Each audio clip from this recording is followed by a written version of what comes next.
सवाल यहाँ से आपका 100% बनना है, इसलिए आपको बार बार ये चीज बताया जाता है। हेलो दोस्तों, मैं हूं देव और मेरे चैनल पे स्वागत है आपका। दोस्तों आज की जो सेशन है, आज हम लोग इस सेशन में खोटा कविता के बारे में देखेंगे। ये कविता आंखें गीत है और खोटा कविता संग्रह की ये जो कविता है ये श्रीनिवास पानुरी जी के द्वारा लिखा गया है। दोस्तों इसमें जो कविता पीछे हो चुकी है वो 30 हो चुकी है। आज हम लोग देखेंगे 31, 32, 33, 34, 35 और 36 कविता। ठीक है, इतने नंबर की कविता है। सबसे पहले देखिए आपको क्वेश्चन किस तरह से बनता है। सबसे पहले जो क्वेश्चन बनेगा आप उस पर ध्यान देंगे। आज हम लोग इस कविता में ये भी इस कविता का जो भाव होगा इसको पढ़ने के साथ साथ ये भी देखते चलेंगे कि इस पे क्वेश्चंस किस तरह से बनते हैं। तो जिस तरह से क्वेश्चंस बनेगा हम लोग उसी तरह से इसको पढ़ते हुए चलेंगे। आप वीडियो के अंत तक बने रहेंगे क्योंकि ये बहुत ही ज्यादा आपके लिए इंपॉर्टेंट होगा, बहुत अच्छे से समझ में आएगा। बहुत ज्यादा इसमें कुछ डीप नहीं पढ़ना है, जितना क्वेश्चंस बनकर आएगा आपके लिए उतना ही पे चर्चा करेंगे ताकि आपको ज्यादा प्रेशर न लेना पड़े। चलिए शुरू करते हैं। और सबसे पहले देखिए क्वेश्चन किस तरह से बनता है, इस पे हम लोग चर्चा करेंगे। आंखें गीत खोटा कविता संग्रह है। अगर आप इसमें खोटा कविता संग्रह की बात करेंगे कि क्वेश्चन किस तरह से बनता है तो कवि परिचय पे बनेगा। कवि परिचय आप लोगों के सामने है। हालांकि हर आपको आंखें गीत में शुरू के सेशन में भी आपको किया हुआ था, क्वेश्चंस बताया गया था कि कैसे बनते हैं कवि परिचय से, तो इसमें भी आपको बताया जाएगा। चलिए इनका देखिए, इनकी उपलब्धियों के बारे में भी बात किया गया है और ये हम लोग जो पीडीएफ के माध्यम से समझेंगे। इसमें देखिए जैसे ये लिखा हुआ है चमकल ककर गाले लाली। तो दोस्तों ये जो है कितनी नंबर की कविता है, क्वेश्चंस कैसा पूछा जाएगा इस पे चर्चा करेंगे कि ये कितनी नंबर की कविता है। ये जो कविता है कितनी नंबर की है, आपको सवाल पूछा जा सकता है कि चमकल ककर गाले लाली कई नंबर की कविता लागे। तो कई नंबर की कविता लागे, ये 31 नंबर की कविता लागे। तो इसी तरह से आपको कविता सिस्टम कितना नंबर पे है बताते चलेंगे।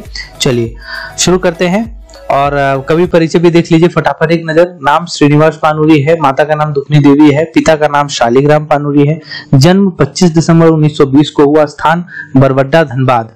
उपलब्धियों के बारे में बात करेंगे दोस्तों। देखिए सवाल यहाँ से आपका 100% बनना है, इसलिए आपको बार बार ये चीज बताई जाता है कि सवाल यहाँ से आपको 100% बनना है। चलिए उपलब्धियों के बारे में देख लेंगे। उपलब्धियां उनको अगर आप से पूछ दिया जाए श्रीनिवास पानुरी जी की उपलब्धियों के बारे में तो बाल किरण है जो काव्य है, दिव्य ज्योति जो काव्य है, और मेघदूत अनुवाद है, राम कथा अमृत काव्य है, मालक फूल संयुक्त कविता संग्रह है, चाबी काठी नाटक है जो आपको पढ़ा दिया गया है इस चैनल पे और सिलेबस में भी डाला है ये। ठीक है, और उद्भासल कर्ण ये नाटक है इनका, ये भी आपको बहुत जल्दी आपके चैनल पे होगा, इस चैनल पे होगा। बस करना क्या है, जो भी चीजें हो चुकी है और जो चीजें आगे होंगी आपको बहुत जल्दी कंप्लीट कराया जाएगा। तो आप इस चैनल पे नए हैं, चैनल को सब्सक्राइब जरूर कीजिएगा, वीडियो को लाइक कीजिए, अंत तक बने रहिए। देखिए क्या है, हम लोग फटाफट समझते चलते हैं। सबसे पहले चमकल ककर गाले लाली 31 नंबर की एक कविता है, तो कविता सिस्टम पे अपना लिख लीजिएगा। चलिए कविता पढ़ते हैं। चमकल ककर गाले लाली आज हमर गीते हैं, प्रभात किरण के ऐसन गोल गोल सीते, ककर हृदय दबरल भाव पायल आपन वाणी, निर्मम जग के दिए आयल आपन आखिक पानी, ककर सुहे पत्थल कांदल गंभीर भेल ज्ञानी, ककर छाती ठोकल कील, ककर दिलक आय, ककर दिलक पोसल साध, खोलल आपन पाइक, ककर नाचे धरती नाचल फूल प्रसन्न जीते। दोस्तों इसको पूरा न पढ़ के हम लोग नेक्स्ट कविता जो है उसको क्या करेंगे कि दो लाइन 3 लाइन पढ़ के आपको सीधा भावार्थ समझाते हुए चलेंगे। मतलब क्या है, तो चलिए इसमें क्या है कि चमकल ककर गाले लाली आज हमर गीते, मतलब कवि इसमें कहना चाहते हैं कि मेरे गीत से प्रसन्न होकर किसके गालों की लाली, मतलब कौन इतना प्रसन्न हो गया है कि उसके गालों की लाली चमक उठी है। जैसे कि गोल गोल शीत का बूंद होता है जिसकी ओस की बूंदे होती है, तो सुबह की ओस की जो बूंदे होती है प्रभात किरणें कैसन, मतलब सुबह की जो ओस की बूंदे होती है गोल गोल होती है, चमकती है। उसी तरह से मेरे गीत सुनकर किसके गालों की लाली चमकी है। ककर हृदय दबरल भाव पायल आपन वाणी, निर्मम जग के दिए आयल आपन आखिक पानी। ठीक है, यहाँ बोले ककर हृदय मतलब किसके हृदय का, दबरल मतलब उभरना जिसको कहते हैं, जिसे आंख बोलते हैं कि डबडबा गया उसका दबरल भाव, किसके आंखों का, किसके हृदय का भाव जो है सो पायल आपन वाणी, अपनी भाषा अपनी वाणी को पाया है। निर्मम जग के दिए आयल आपन आखिक पानी, जो निर्मम जो है इस निर्मम जग, इस सबसे दुष्ट जग जिसको कहते हैं कि बहुत ज्यादा क्रूर जग है, इसको अपना आंख का पानी देने के लिए आया। कवि इसमें जो कहना चाहते हैं उसको हम आगे आपको समझाएंगे।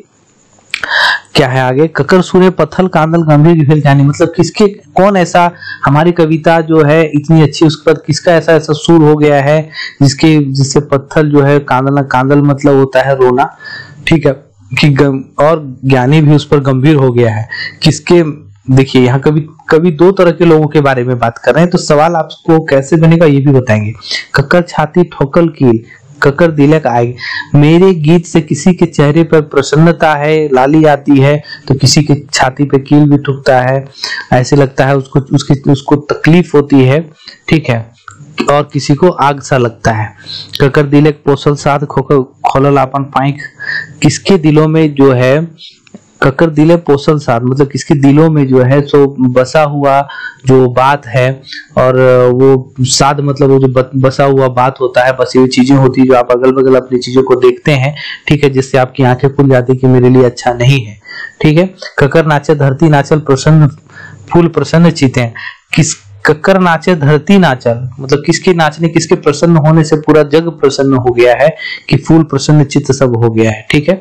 इसमें कवि मुख्यतः दो तरह के लोगों के बारे में बात करते हैं। नेक्स्ट कविता जो है हम सीधा पढ़कर आपको भावार्थ बता देंगे, क्योंकि इतना सवाल अंदर से नहीं आएगा जितना आपको एक एक करके बता रहे हैं, एक एक करके इतना पढ़ के सुना रहे, इतना सवाल आप कितना अंदर से होना नहीं है, ठीक है। तो इसमें क्या है, कवि दो तरह के लोगों के बारे में बात करते हैं। सबसे पहले कविता का देखिए सवाल आपको शीर्षक से पूछा जा सकता है, शीर्षक देखिए उसका कवि के बारे में पूछा जा सकता है, और इसमें पूछा जा सकता है किस तरह की कविता है।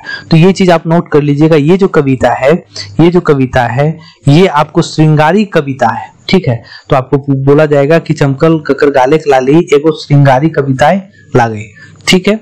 और इसमें दो तरह की बातें कभी कह रहे हैं, किस तरह की बातें कह रहे हैं कि इसमें एक जो उनके गाना से जिनके आंखों गालों पर लाली छाती है, और दूसरा जो उनके गीत से, उनके भाव से, उनके कविता वाला भाव से, जैसे कवि है तो उनका भाव तो कविता वाला भाव, यहाँ गाना अगर किन्हीं के लिए गा रहे हैं, अगर किन्हीं को प्रेयसी बोल रहे हैं तो वो कविता है, ठीक है, किन्हीं को है तो वो चीज जो है उससे किसी को तकलीफ भी होती है। तो दो तरह के लोगों के बारे में बात कर रहे हैं, ठीक है, तो इसमें बात की जा रही है।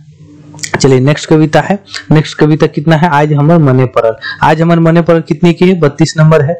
ये सब चीज नोट कर लीजिएगा, आपके लिए ठीक होगा, ठीक है। अब इसको एक बार हम पढ़ देते हैं। आज हमर मने परल एक दिन एक बात, नदी घाटे पाथर ऊपर एक पथिक साथ। देखिए इसमें कवि कह रहे हैं कि आज हमको एक चीज मन पड़ा है, पहले की बात आपको याद करते हुए कवि कह रहे हैं जब वो यौनावस्था में थे, तो यौनावस्था की बात को याद करते हैं, अपनी प्रेयसी अपनी प्रेमिका के साथ बिताए हुए दिन को याद करते हैं, और उस दिन को याद करते हुए कवि ये सोचते हैं कि आज हमको एक चीज मन पड़ा है, मतलब याद आया है एक दिन का बात कि नदी के किनारे जो पत्थर है वो एक पथिक के साथ हम उस पर बैठा करते थे, बैठ कर क्या क्या चीजें किया करते थे, क्या होते थे, वो कभी आगे चर्चा करते हैं। बाढ़ल जहल नदी धार छाती तरंगे दल, ठीक है, नदी का धारा जो है सो बढ़ता जाता था, क्योंकि उसमें तरंग जो होता है, जैसे पानी का स्पीड होता है तो उसमें तरंग बहुत ज्यादा होता है, ठीक है। रकम रकम खेले रत काने मधुर कलकल, रकम रकम रकम का मतलब होता है तरह तरह का, रकम रकम मतलब तरह तरह का चीज, तरह तरह का खेल खेलता रहता था वहां पर, ठीक है। और वो चीजें सुनकर कान में जो है सो कलकल, कान में जो है उसकी मधुर वाणी, जो पानी का जो कलकल चलता था उसकी मधुर वाणी लगती थी। अचल अटल तटेक पाथल, ठीक है, अचल अटल तटेक पाथल पासे पीपर गाछ, पासे पीपर मतलब ऐसा पाथल मतलब होता है पथ से चलने वाला आदमी, ऐसा पथ से चलने वाला जो अटल अचल है, ठीक है। पासे पीपर गाछ जो उसके पीपल, उसके सामने पीपल गाछ पेड़ है, ठीक है, उसके पास जाने की चेष्टा करता है। कहाँ जा रहल है, कहाँ जा हल, मतलब कहाँ जा रहे हो, ककरठिन किसके पास, ठीक है, यहाँ लिखा हुआ ककरठिन किसके पास।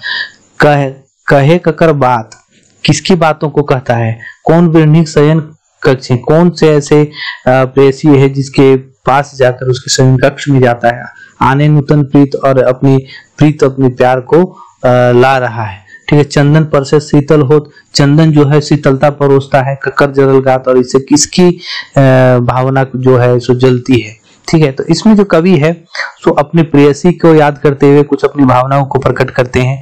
ये भी एक देखिए सवाल आपसे इस पे भी बन सकता है, आज हमर मने पड़ल कितने नंबर की कविता है, तो आज हमर मने पड़ल के नंबर की कविता लागे, तो ई कई नंबर की कविता लागे, 32 नंबर की लागे। एकर कविताएं के लिखवैया के लागे, कवि के लागथिन, तो कवि के कविताएं के कवि लागथिन श्रीनिवास पानोरी। और बाद ई 32 नंबर के कविता है, एकरा में एगो श्रृंगारी कविता है कवि लागे, ई की रकम के कविता लागे, ई श्रृंगारी कविता लागे। तो इस चीज को आप नोट कर लीजिएगा कि ये श्रृंगारी, हर कविता का एक अपना भाव होता है किस टाइप का है, तो वो आपको नोट कर लेना है। 100% सवाल यही सबसे होता है, सिलेबस बहुत लंबा है तो बहुत क्वेश्चन अंदर से होगा नहीं। तो चलिए, और इसमें अपनी प्रेयसी को याद करते हुए, अपनी उन पुरानी चीजों को याद करते हुए वो कवि अपना भाव प्रकट करते हैं, बताते हैं। चलिए आगे क्या है, आगे है खोटा हाय खोटा। अब खोटा के बारे में वो अपनी चीजें बताते हैं कि खोटा हाय खोटा, ये कितने नंबर की कविता है दोस्तों, ये जो है 33 नंबर की है। पहले ये चीज नोट कीजिएगा। उसके बाद ये किस तरह की कविता है, ये आपको पढ़ने के बाद हम बताते हैं किस तरह की कविता। खोटा है खोटा रटले रहली गान, ई बाटे कहाँ किंतु खोटा भाषिक ध्यान। खोटा भाषिक ध्यान, यहाँ देखिए भाषिक लिखा हुआ है, भाषा नहीं, खोटा भाषा ध्यान। भाषा होता है जैसे आप लैंग्वेज की बात करते हैं, और भाषिक हो गया जो खोटा भाषा के लोग होते हैं, ठीक है। तो वही कह रहा है कि खोटा है खोटा, खोटा खोटा रटते रहता, गाना रटते रहता है। ई बाटे कहाँ किंतु, इधर ई बाटे मतलब होता है इधर, इधर कहाँ खोटा भाषी ज्ञान, खोटा भाषा का ज्ञान इधर के लोगों में कहाँ, उसका ध्यान कहाँ है, खोटा भाषा के लोगों में उसका ध्यान कहाँ है कि उसका अपना जो चीज है वो चला जाएगा। माए ऊपर ममता ना है, श्रद्धा भक्ति प्यार। खोटा भाषा को यहाँ क्या है, अपनी मातृभाषा को बताया जा रहा है, ठीक है। कभी यहाँ पर क्या है कि खोटा भाषा को मातृभाषा बता रहे हैं और बोल रहे हैं कि ये खोटा भाषा आपकी मातृभाषा है, तो अपनी माँ के ऊपर ध्यान नहीं रखता है, अपनी माँ के ऊपर श्रद्धा नहीं रखता है। वो तो ई धरती एगो रंगे डूबल सियार, ठीक है। जो एक धरती है, ठीक है, ये धरती है जिसमें सियार के रंग में डूबा हुआ है। सियार के रंग में डूबने का मतलब क्या है कि रंग बिरंगा के लोग यहाँ पर है, तरह तरह के लोग हैं जो अपनी चीजों पर ध्यान नहीं देते हैं। तो सियार से उसका चतुरता से उसका जोड़ा गया है, ठीक है। देही ओढ़ल बाघे चांद, ठीक है, शरीर जो है उसका मोटा चमड़ी हो गया, जैसे बोला जाता है ना कि तुम बहुत मोटा चाम का है, मोटी चमड़ी का है, तो इसी कर ले कि बहुत मोटी चमड़ी का है तुम, ठीक है। और दीन दुर्लभ प्राण, दीन दुर्लभ प्राण आपको पता है कि दीन का मतलब क्या होता है कि दीन दुर्लभ प्राण। धोबी कुकुर घरे न घाटे, धोबी कुत्ता का न घर का होता है न घाट का होता है। अमृत छोड़ लालसा जूठा चाटे, अमृत छोड़कर लोगों को आज जूठा चाटने का लालसा हो गया है। कहाँ और आन सम्मान विश्व सभाएं स्थान, कहाँ उसको आन सम्मान मिलेगा जो विश्व सभाएं स्थान है। अब इसका हम मतलब समझाते हैं आपको। इसमें कोठा, इस कोठा का जो शीर्षक है इसमें 33 नंबर की है। इसको कविताएं के कवि श्रीनिवास पानोरी हैं, और इसमें जो यथार्थवादी, ये यथार्थवादी कविता है। सबसे पहले इस चीज को नोट कीजिएगा कि ये यथार्थवादी कविता है, और इस यथार्थवादी कविता को का भाव क्या है। इसमें कहते हैं कि कोठा जो है सो हम लोगों की मातृभाषा है, हम लोगों की मातृभाषा जो माँ से इसको जोड़ा गया है। माँ के ऊपर किसी का ध्यान नहीं रहता, किसी का श्रद्धा भक्ति प्यार नहीं रहता है। खोटा भाषी होने के बाद भी हम लोग दूसरे भाषा को तवज्जो देते हैं, रंग बिरंगा अपने आप को दिखाते रहे, अपनी मातृभाषा को भूलते हुए चलते हैं, ठीक है।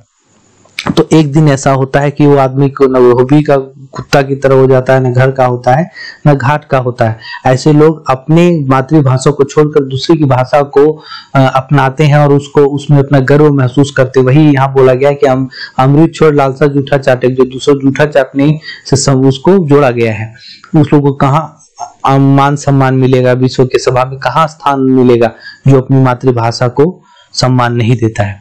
चलिए नेक्स्ट क्या है, नेक्स्ट है जाग जाग। जाग जाग कितने का है, ये 34 नंबर की है दोस्तों। 34 नंबर में जो ये है, ये सब चीज लिख लीजिएगा कितने नंबर का है, कितने नंबर का है। आप एक नोट करते रहेगा कि 34 नंबर में जाग जाग है, किस तरह का है कविता, या तो ये किस तरह का कविता है आपको आगे बताएंगे पढ़ने के बाद। और इसमें जो सवाल आपको एक दो लगता है जो बताया जा रहा है वो चीज भी आप नोट कर लेंगे, सवाल इससे बाहर 100% नहीं जाएगा। जाग जाग जाग भाई, जाग जाग जाग भाई, घुसंग मारी आंधर ठेल, ठीक है। पथ बाधा के लाती मसेल, चालिक झटके सागर दहेल, फूके पहाड़ उड़ाए। देखिए उसको जगने की बात कर रहे हैं यहाँ पर। यहाँ कहते हैं घुसा मारी अंधा ठहल, घुसा ऐसा मारो उसको घुसा कि वो अंधेरे में चला जाए। कोई भी आपके पास बाधा आता है तो उसको लाती मसल मतलब पैर उसके तले उसको मसल दो और आगे बढ़ते चलो। चालिक झटके सागर दहल, आपके चालों के झटके से सागर भी दहल जाना चाहिए। ऐसा फूको कि पहाड़ उड़ जाए। जागो जागो जागो भाई, तोड़ देख सिहरे बाग, मतलब ऐसा हो कि तुमको देख कर जो है सो बाग भी सिहर जाए। जेठ बने शीतल माग, जेठ मतलब जेठ आपको पता है कि बहुत कड़कड़ाती धूप होता है इस जेठ में। तो जेठ जो है, जेठ मत समझिएगा कि मतलब पत्नी का जो मतलब तुम्हारा आपका बड़ा भाई होता है जैसे पत्नी की होती है ना, किसी लड़की की जेठ होता है, वो जेठ नहीं है। जेठ जो धूप मंथ जो होता है आपको हिंदी महीना होता है, बहुत कड़ाके की धूप होता है, तो वही बोल रहा है कि जेठ भी है उस शीतल माघ, माघ मतलब ठंडा का समय होता है, तो शीतल माघ की तरह नवंबर के आसपास जो होता है उस मंथ की तरह हो जाए। धरती फेंक शेषनाग, धरती जो है सो शेषनाग फेंकेगी, कुशल बुझ भूले जाए। तो क्या है कि समझ बूझ कर अपना जो है तो अपने स्थान पर चला जाना चाहिए। जाग जाग जाग भाई, ठीक है। मानुषक बच्चा वीर तो मन, तुम मनुष्य का बच्चा हो वीर हो, तुम ही तोरी देही ओहे लहू, तुम्हारे शरीर में भी वही लहू है। तो ही तोहू चिन्ह मिरिग रेहू, तुम भी जो है सो मिरिग मतलब आप समझ रहे हैं कि वो जो मृग जो डियर वगैरह का डियर होता है ना, तो उसको कहते हैं कि हिरन वगैरह, तो उसी कहते हैं मृग रेहू। उसको उसके शरीर को आप पहचानते हैं, उसके स्वाद को पहचानते हैं, इसलिए आप सांप छुछुंदर नहीं खाते हैं। पुराने जमाने में इसको आदमी मारकर खाया करता था, तो उसी से जोड़ा गया है कि इसको स्वाद आप जानते हैं इसीलिए आप सांप छुछुंदर नहीं खाते हैं। आगे क्या है, जाग जाग जाग भाई, अब देरी है तब कथी के, अब क्या चीज का देरी है, देरी है तब कथी के, कते पालबे धर्म सती, ठीक है, कितना तुम धर्म को पालेगा, अब कितना तुम ही करेगा, ठीक है, उस धर्म को कितना पालेगा।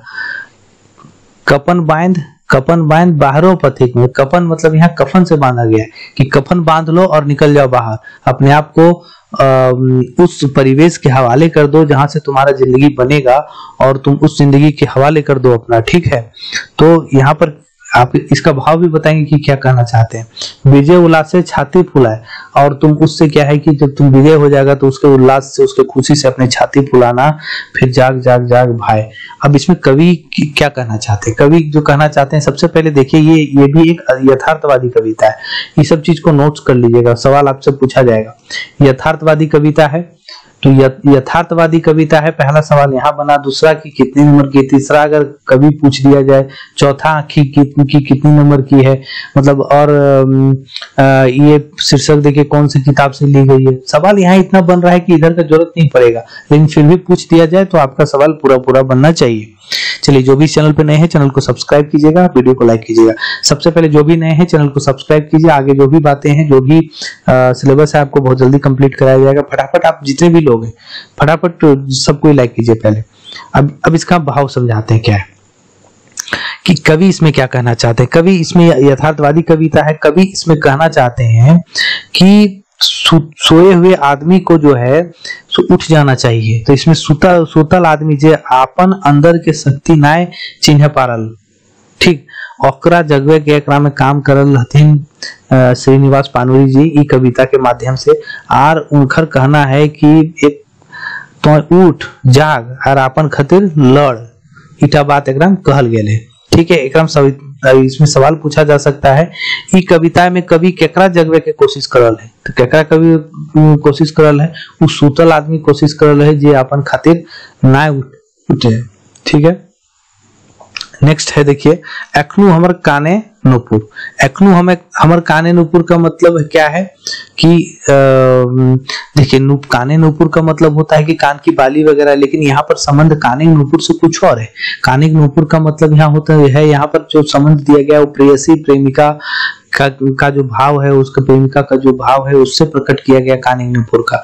सबसे पहले देखिए कितनी नंबर की कविता है, एक आपको 35 नंबर की कविता है। दोस्तों सवाल पूछा जा सकता है, एखनू हमर काने नूपुर कई नंबर की कविता लागे, तो 35 नंबर की कविता लागे, ठीक है। और बाकी सवाल जिस तरह से बनता है कि इनके कवि कौन है, इनके कौन से किताब से लिया गया है, तो ये सब सवाल भी बन सकता है। तो इसमें देखिए क्या किया गया, एखनु हमर काने नुपुर रुंझुन रुंझुन रुंझुन रुंझुन बाजे, अभी भी हमारे कानों के जो बालियां हैं वो सुनते हैं, तुम्हारे वो जो कानों की बाली है हमारी, वो अभी भी रुंझुन रुंझुन बजती है। एखनु पीपर गाछे छाए राज किशोरी राजे, आज भी उस पीपल की छाव के नीचे राज किशोरी राज रही है। इसमें कवि क्या है कि अपना भाव प्रकट कर रहे हैं उस प्रेमिका के लिए। ठीक है, आगे देखिए क्या, तुरते गुथल माला हाथ है, तुरंत वहां उस किनारे बैठकर, उस पीपल के नीचे बैठकर माथा गुथ दिया करते थे हाथ से। आंखी मिलल भाव, उस आंखों से मिला हुआ भाव की बात कर रहे हैं। चिर शांति खोजे रूपसी, उस चिर शांति और प्रेम को खोजते हुए सहज सुंदर ठाव, सहजता और सुंदरता के साथ जहाँ प्रेम एक नाला भाई, जहाँ प्रेम का नाला बहता है, जहाँ प्रेम की नाला, जहाँ प्रेम का प्यार बहता है। ठीक है, किरण कुमारी लाजे, किरण की कुमारी मतलब सुबह का किरण जो होता है उसके बारे में बोल रहा है। सुबह का जो सबसे सुबह का किरण होता है, अच्छा लगता है, उसको किरण कुमारी बोला जाता है। जहाँ हृदय सिंधु मांझे, जहाँ हृदय के बीच में सिंधु नदी जब पहले हुआ करता था ना, कि अभी भी है, तो सिंधु नदी को जोड़े हैं कभी एक अच्छे चीज से, अपने भाव से। और क्या है, राजहंसनिक जोड़ा, ऐसे लगता था जैसे कि राजहंसनी का जोड़ा है। नव कमल वने मंदिक मोदे, ठीक है, नव कमल, नया कमल जो होता है वो जंगलों में क्या है, मनेक मोदे, मनेक मोदे मतलब मन को क्या है कि वो मोह लेता है, वो एक नशा जैसा हो जाता है। क्या ककर खे कुके, मतलब क्या कहता है कि किसको देखने से, कुके मतलब कुकता है। ठीक है, कुकने मतलब जो कोयल कुकू करता है उसको कह रहे हैं। की तटे रहल आमेक बने, मतलब हर वो चीज याद कर रहे हैं जो उनको पहले हो चुका है, उस चीज याद करके कभी अपना भाव प्रकट कर रहे हैं कि उस तट के किनारे आम का जो, की तटे रहल आमेक बने, आम का जो पेड़ रहा करता था, जो बागी भगवान रहता था, उस तट पर मोर मयूर नाचे, वहां पर मोर जो है, मयूर जो है सो नाचा करता था। एखनु हमर काने नुपुर रुंझुन रुंझुन बाजे, मतलब आज भी हमारे कान का वो नुपुर है, मतलब वो चीज है जो रुंझुन रुंझुन बजता है। कहने का मतलब है कवि इसमें क्या कहते हैं। सबसे पहले देखिए किस तरह की कविता है ये, आपको एक रहस्यवादी या सिंगारी टाइप की कविता कह सकते हैं। ये रहस्यवादी भी लिख लीजिए या तो फिर एक श्रृंगारी भाव कविता लिख लीजिए। हालांकि ये रहस्यवादी कविता है जिसमें कवि खुल के तो नहीं बोल रहे हैं, लेकिन अपना भाव प्रकट कर रहे हैं। किसके लिए कर रहे हैं जिसमें स्पष्ट नहीं किए हैं। ठीक है, ये अपने कवि के मतलब ये अपने कविता के लिए कर रहे हैं कि अपनी प्रेमिका के लिए कर रहे हैं, ये चीज स्पष्ट नहीं है, इसलिए रहस्यवादी कविता है। इसमें क्या भाव प्रकट कर रहे हैं कवि, इसमें जो भाव प्रकट कर रहे हैं कि प्रेमिका को याद करते हुए या फिर कवि अपनी कविता को याद करते हुए कह रहे हैं, सारी चीजों को बता रहे हैं। देखिए यहाँ लिख देने का मतलब नहीं होता है कि सीधा सीधा मतलब वही होगा, इसका भाव अलग होता है। तो अपने जैसे यहाँ पर क्या है कि प्रेमिका को याद, प्रेमिका अपने कवि जो है सो कभी कभी अपनी प्रेमिका जैसा ही अपनी कविता को भी एकदम अपनी प्रेमिका जैसा ही याद करते हैं। ठीक है, तो यहाँ पर क्लियर नहीं किया हुआ, इसलिए रहस्यवादी कविता है। चलिए आगे बढ़ते हैं हम लोग। दोस्तों सवाल इतना अंदर से नहीं पूछेगा, फिर भी आपको बता दिया जा रहा है क्योंकि सवाल आपसे बन जाना चाहिए, समझे हुए रहेंगे तो अच्छा रहेगा। इस दुनिया के विचित्र खेल, कितने नंबर की ये कविता है आपका, ये जो है 36 नंबर की है। ठीक है, ये 36 नंबर की है और इस सेशन में लास्ट नंबर की है। तो ये दुनिया के विचित्र खेल कविता के कवि के लागते हैं श्रीनिवास पानवरी। ये दुनिया के विचित्र खेल कई नंबर के कविता लागे, 36 नंबर के लागे। 2 सवाल हो गया। ये दुनिया के विचित्र खेल कौन कहानी, कौन खोटा कविता संग्रह से ले गल है, आखिरी गीत से ले, क्योंकि देखिए आपको बहुत सारा किताब ऐसा है सिलेबस में जो कविता खोटा संग्रह है, तो आपको इसको याद रखना है। ये सब चीज को ज्यादा सवाल यहीं से बहुत सारा बनता है, अंदर से ये सब चीज से आपका सवाल भी नहीं ही लगभग बनेगा, लेकिन कहीं बन गया तो रिस्क नहीं लेना है। ठीक है, क्योंकि देखिए सिलेबस इतना बड़ा है कि अगर एक किताब से, एक चैप्टर से एक सवाल भी नहीं बन रहा है, एक चैप्टर से एक सवाल भी नहीं बन रहा है, ऐसा है। अब मान लीजिए 72 कविता है, इसमें सवाल आपको 120 पूछना है, तो ये तो एक कविता है, एक कविता का किताब है। ऐसी 4 कविताएं किताब आपको पढ़ना है, नाटक है, खोटा, संबंध, व्याकरण वगैरह, कहाँ से बनेगा। तो जो इम्पोर्टेंट सवाल है आपसे हम डिस्कस करेंगे ताकि आपका नोट कर लेंगे तो आपको छूटेगा नहीं। चलिए, ई दुनिया के विचित्र खेल बाचे ही हिया वो है जे। ये दुनिया का जो विचित्र खेल है उसमें यहाँ वही बचता है जो लूटे पारे भाई, जो लूटता है, जो नाक मुंह रगड़े गए पेट से बेसी ना है। जो नाक मुंह रगड़ कर काम करता है उसको पेट से ज्यादा नहीं मिलता है। मतलब इस दुनिया में रहने के लिए इस दुनिया में वही लोग रहता है जो लूटता है।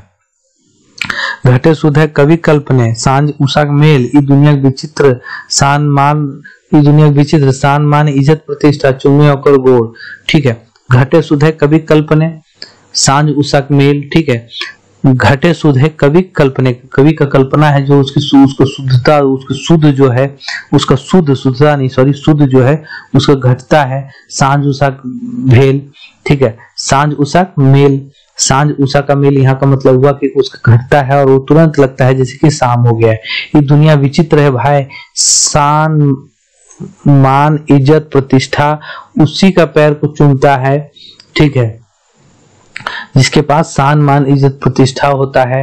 राज सम्मान सुरेश कीर्ति सांझ बिहार भोर, जो राज सम्मान सुयंस कीर्ति मतलब जो राजवंश जैसा रहता है, जो बड़े बड़े लोग होते हैं उस तरह से उसी को सांझ और भोर उसके पैरों को चूमा जाता है। ठीक है, उसी को पूछा जाता है। औकर गौड़े विश्व सुंदरी लगवे चंदन तेल, उसी के पैरों में विश्व सुंदरी जो है सो चंदन और तेल लगाती है। कहने का मतलब है कवि यहाँ क्या कहना चाहते हैं कि दुनिया के विचित्र खेल एक यथार्थवादी कविता है। सबसे पहले आप लिख लेंगे कि एक यथार्थवादी कविता है। ठीक है दोस्तों, उस यथार्थवादी कविता है। और सवाल एक यहाँ हुआ, क्वेश्चन कितना नंबर का है? 2 हो गया। कवि कौन है? 4 हो गया। किस कविता से ली गई है? 5 हो गया। तो ये बहुत सारा सवाल यहीं से बन जा रहा है। और आगे क्या है, इसमें क्या है बोल रहे हैं कवि, इसमें जो कवि अपना भाव प्रकट करना चाह रहे हैं इस कविता के माध्यम से वो है कि इस दुनिया में विचित्र विचित्र लोग रहता है। ऐसा लोग है जो लूट मार करता है, जो काटता, जो एक दूसरे को लूटता है वही खुश है, उसी का इज्जत होता है। जो लोग मेहनत करता है, नाक रगड़ता है, बहुत मेहनत करके चलता है, वैसे लोगों का सिर्फ पेट चलता है, पेट से ज्यादा नहीं चल पाता है। ठीक है, ऐसे लोगों का नहीं होता है। जो लूट मार करता है उसी को शान, उसी का मान प्रतिष्ठा इज्जत मिलता है, उसी का पैर सब लोग चूमता है। और जो लोग मेहनत करता है वो लोग को कुछ नहीं मिलता है। जो नहीं मेहनत करता है, जो लोग लूट खसोट कर रहा है, उसी के पैर में विश्व सुंदरी जो है चंदन तेल लगाती है। मतलब दुनिया उसी को मानती है, दुनिया उसी को पूजती है, दुनिया उसी को चाहती है। इसका मतलब यहाँ ये हुआ। तो दोस्तों ये थी लास्ट कविता इस सेशन की। और जो भी कविता होगी हम आपको जल्दी आप तक पहुंचाएंगे। आप इस चैनल पे नए हैं, चैनल को सब्सक्राइब कीजिएगा, वीडियो को लाइक कीजिए। और सबसे पहले देखिए, सबसे ऊपर जो इसमें लिखा हुआ है कवि परिचय, इसको बहुत अच्छे से आप पढ़ लीजिएगा, एकदम याद कर लीजिएगा। यहाँ से सवाल रहना है, इतनी चीजों को लिखे हैं तो कवि परिचय से तो 2-3 सवाल जरूर रहेगा। ठीक है, तो चलिए नेक्स्ट हम लोग मिलते हैं। नेक्स्ट में जो भी बातें होंगी, जो भी सेशन में जो भी चीजें होंगी। हालांकि एक बात और आपको बता दें कि इस सेशन में क्या है, ध्यान से सुनिएगा। जो अगर नए हैं या फिर कुछ कम सेशन को देखें उनके लिए कि छैहर कहानी कंप्लीट हो चुकी है, 10 कहानी है। और उसके साथ क्या है, उसका एमसीक्यूज भी हो गया है एक पार्ट में। ठीक है, सोन माटी की 10 कहानी में 7 कहानी कंप्लीट हो गई है, वो भी चल रहा है, अभी कंप्लीट हो जाएगा। और आखिरी गीत की है, देखिए 30 कविता हो चुकी थी, आज 6 कविता 36 कविता हो चुकी है। ठीक है, इसमें भी हम जल्दी आपको कंप्लीट करा देंगे। बस आपका साथ चाहिए, आपका सपोर्ट चाहिए। आपका साथ और सपोर्ट होने से हम जल्दी आपको कंप्लीट करा देंगे। आपको पहले भी बताया गया था कि आप जल्दी से अगर हमारा साथ देते हैं, अगर शेयर करते हैं, बहुत ज्यादा शेयर करते हैं इधर उधर, और तो हम आपका बहुत जल्दी कंप्लीट कराएंगे। आपको फ्री ऑफ कॉस्ट सब कुछ कंप्लीट कराया जाएगा। आपको किसी तरह का पेड कोर्स के लिए यहाँ पर नहीं बोला जाएगा। ठीक है, फिलहाल तो आप हर चीज को फ्री कंप्लीट कीजिए, आपको जैसा कि प्रॉमिस किया गया है। तो और आगे बोलते हैं कि चाबी काठी जो नाटक की खोटा कविता है, खोटा कहाँ है, ये किताब है चाबी काठी, वो जो है आपको 2 पार्ट में करके कंप्लीट कर दिया गया है। दोस्तों जिसका जैसे ये वाला पीडीएफ जो है, ये पीडीएफ आपको मेरे टेलीग्राम चैनल पे मिलेगा। टेलीग्राम चैनल का जो लिंक है मेरे डिस्क्रिप्शन बॉक्स में मिलेगा। और जैसे प्लेलिस्ट खोटा संग्रह, खोटा का जो जैसे सीजल खोटा का आपको जो उसका प्लेलिस्ट चाहिए, जिसपे आप डायरेक्ट जाके सिर्फ वहां पर आपको जैसे सीजीएल का जो सिलेबस है उसके अकॉर्डिंग जो वीडियो बना हुआ है, उसका एक अलग प्लेलिस्ट है जिसमें सिर्फ वही सब चीजें हैं। तो उसका भी लिंक आपको मेरे डिस्क्रिप्शन बॉक्स में मिलेगा, जहाँ खोटा नाटक कहानी वगैरह लिखा होगा, ठीक है। और चीजें उसमें बहुत सारा लिंक है, आप पढ़ के देख लीजिएगा। चैनल पे बहुत सारी चीजें आपकी तैयारी के लिए है, फ्री ऑफ कॉस्ट है, आप एक बार जाके विजिट कीजिए। जो नए हैं सब्सक्राइब कीजिए, हर कोई वीडियो को लाइक कीजिए, दोस्तों में शेयर कीजिए। मिलते हैं नए सेशन में, बहुत बहुत धन्यवाद।